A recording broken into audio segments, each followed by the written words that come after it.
ముందుగా వేదికను అలంకరించిన గౌరవనీయులైన నారా చంద్రబాబు నాయుడు గారికి, డిప్యూటీ సీఎం పవన్ కళ్యాణ్ గారికి, హోమ్ మినిస్టర్ వంగలపూడి అనిత గారికి నా నమస్కారాలు. నా పేరు కొమ్ము శిరీష. మాది పెద్దమాదిగపల్లి నిమ్మనపల్లి మండలం, అన్నమయ్య జిల్లా. మా నాన్నగారి పేరు కొమ్ము శ్రీనివాసులు, మా అమ్మగారి పేరు కొమ్ము సుజాత. మా తల్లిదండ్రులకు మేమిద్దరము ఆడపిల్లలే. మాకు చదువుకునేటప్పుడు చాలా ఆర్థికంగా వెనుకబడిన తరగతుల వాళ్ళం. చదివించడానికి మా అమ్మ నాన్నకి స్తోమత ఉండేది కాదు. మా నాన్న కౌలు రైతు. వ్యవసాయం చేసుకుంటూ పశువులు మేపుకుంటూ పాలు పోసుకొని మా ఇద్దరిని చదివిపించారు.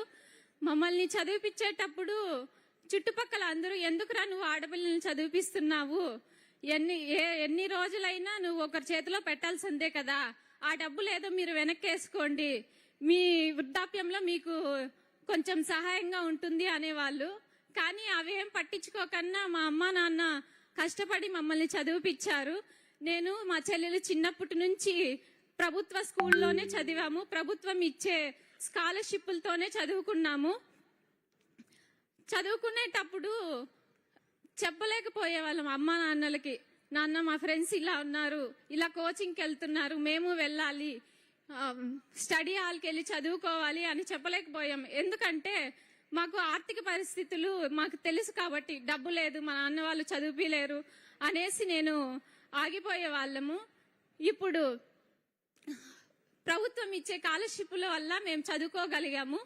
ఈరోజు నాకు ఈ ఉద్యోగం వచ్చిన దానికి మా తల్లిదండ్రులు కష్టపడ్డ కష్టమే కారణం.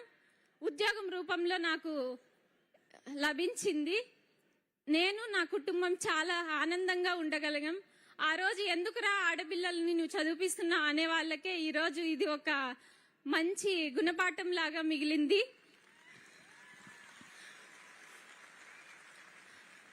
అన్నిటికీ సమాధానం మా నాన్న ఒకటే చెప్పాడు, ఆడబిడ్డలైనా మగబిడ్డలైనా నాకు వాళ్ళే. నేను పెద్దమ్మాయిని, ఇంకో అమ్మాయి చిన్నమ్మాయి. నా పెద్ద బిడ్డ మగరాయిలాగా ఉంటుంది అని చదివిపించాడు నన్ను. మా చెల్లి అన్ని స్కాలర్షిప్లతోనే చదువుకొని ఐఐటి విజయవాడలో చేసింది. ఇప్పుడు ఎన్ఐటి బీహార్ పాట్నాలో చదువుతుంది సివిల్ ఇంజనీర్గా. ఇన్ని కష్టాలని అధిగమించి వచ్చిన దానికి మా అమ్మ మా నాన్న కారణము. నేను ఉద్యోగం సాధించడానికి కూడా మా అమ్మ మా నాన్నే కారణము. ఇప్పుడు మాకు ఈ నియామక పత్రాలు అందజేస్తున్నందుకు గాను సీఎం సార్ గారికి ఆస్పిరెంట్స్ అందరి తరపున ధన్యవాదాలు తెలియజేసుకుంటున్నాను. Thank you sir.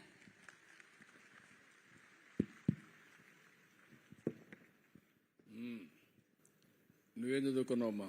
Sir MSc chemistry చేశాను. MSc chemistry. ఈ అమ్మాయిని చూస్తే తల్లిదండ్రులకి చేతులెత్తి వందనాలు సమర్పిస్తున్న ఈ అమ్మాయిని ఎంఎస్సీ కెమిస్ట్రీ చేపించారు. రెండో అమ్మాయి బీటెక్ చేసి civil engineer sir, NIT partner civil engineer. ఇప్పుడు ఎన్ఐటికి వెళ్లి సివిల్ ఇంజనీర్ చేస్తా ఉంది. ఒక మామూలు కుటుంబం, అసాధారణమైన పట్టుదల. మగపిల్లలైనా ఆడపిల్లలైనా నాకు సమానం. ఈ పిల్లల భవిష్యత్తు చూడాలని చెప్పి ఆ తల్లిదండ్రులు కోరుకున్నారు. పిల్లలు కూడా శబాష్, మీరు నిరూపించుకున్నారు. మిమ్మల్ని మనస్ఫూర్తిగా అభినందిస్తున్నా. ఇక్కడ మీరు చూస్తే ఒక పక్క బ్యాక్వర్డ్ ఏరియా, ఒక పక్క మాదిగ కులాల్లో చాలా మంది ఉద్యోగాలు రావు. అందుకే నేను ఇప్పుడే కాదు, ఎప్పుడో కేటగరైజేషన్ కూడా తీసుకొచ్చి మాదిగలకు కూడా న్యాయం జరగాలని ఒకప్పుడు కేటగరైజేషన్ తీసుకొచ్చా. అది మధ్యలో కోర్టు కొట్టేస్తే వదిలేశారు. మళ్లీ నేను ఉండగానే సుప్రీంకోర్టు ఆమోదిస్తే మళ్లీ చట్టం చేసి ఆ కేటగరైజేషన్ తీసుకొస్తే దాని ఫలితం ఇలాంటి పిల్లలు కొన్ని వందల మందికి ఉద్యోగాలు వస్తున్నాయి. నేను గర్వపడుతున్నానని చెప్పి మరొక్కసారి తెలియజేసుకుంటూ, ఏమమ్మా నీకు మంచి ఉద్యోగం వస్తుంది, ఇంకా బాగా చదువుకుంటే ఇంకా పై ఉద్యోగాలు కూడా వస్తాయి. మీ చెల్లెలు కూడా వెళ్ళిపోతుంది, ఇద్దరు పెళ్లిళ్ళు చేసుకుని వెళ్ళిపోతారు. మీ అమ్మా నాన్న కథ ఏంటి? ఖచ్చితంగా అమ్మ నాన్నలకు మేమే మగబిడ్డలను చదివిపించారు కాబట్టి మేము వాళ్ళకు అండగా ఉంటాం సార్, ఖచ్చితంగా. నమ్మకమేనా? అవును సార్. చేయకపోతే సార్ నేను పట్టుకుంటా ఎక్కడ ఉన్నా నిన్ను మళ్ళా. ఓకే, నమ్మకం కదా.